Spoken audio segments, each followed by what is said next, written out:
Final stretch of course, the grade 12 is currently underway, sitting for thousands of matriculants, rather, sitting for that important examination. But with continuous blackouts, preparing for the exam has become quite the nightmare. It really has. Imagine trying to write exams and study when there's power gone half the day. So eNCA senior journalist Aviwe Mtila spent some time with a matric pupil, and here is her story.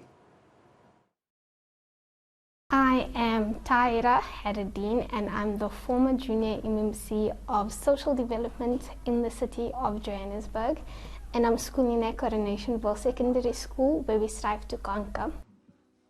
Striving to conquer has been made difficult for this top-performing student because of the rolling blackouts. On top of limiting her study time, blackouts have also demotivated young Tahira Heredine.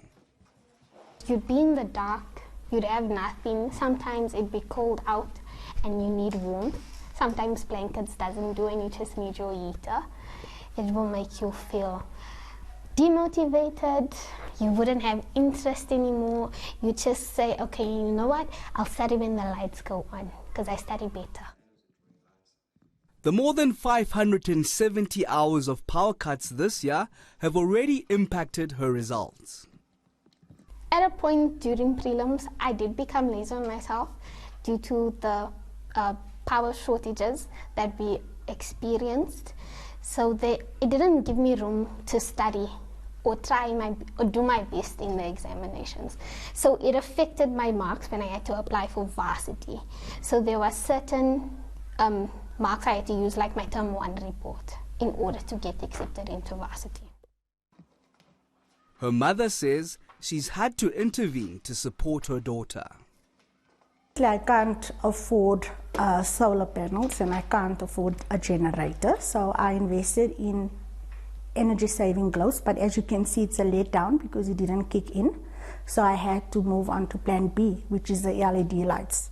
So if the LED light fails, then we need to resort back to the candle, Old Faithful, romantic starry nights. As the rolling blackouts continue, even these interventions aren't enough to keep Heredine studying. Seeing that I have eyesight problems, studying in the dark is complicated because it makes me put a strain on my eyesight. So reading such small fonts can be difficult, which would then lead me into closing my books and rather sleeping till the lights go back on. Heredine hopes the blackouts won't get in the way of her dream of becoming a corporate lawyer. If I don't make it with my finals, I don't get to go to varsity at all. So that means my second option would have to be college. And you know, if you go to college, you have to go to varsity again, and it's just a lot of work, so it's time consuming. As disheartened as her mother is, she has these words for her daughter and the rest of the class of 2022. To the matriculants of 2022, I want to advise you that even though we're going through the challenges with load shedding, don't let that derail you from your studies. Keep focused, do your best, and God bless. Aviwe Mtila, Johannesburg.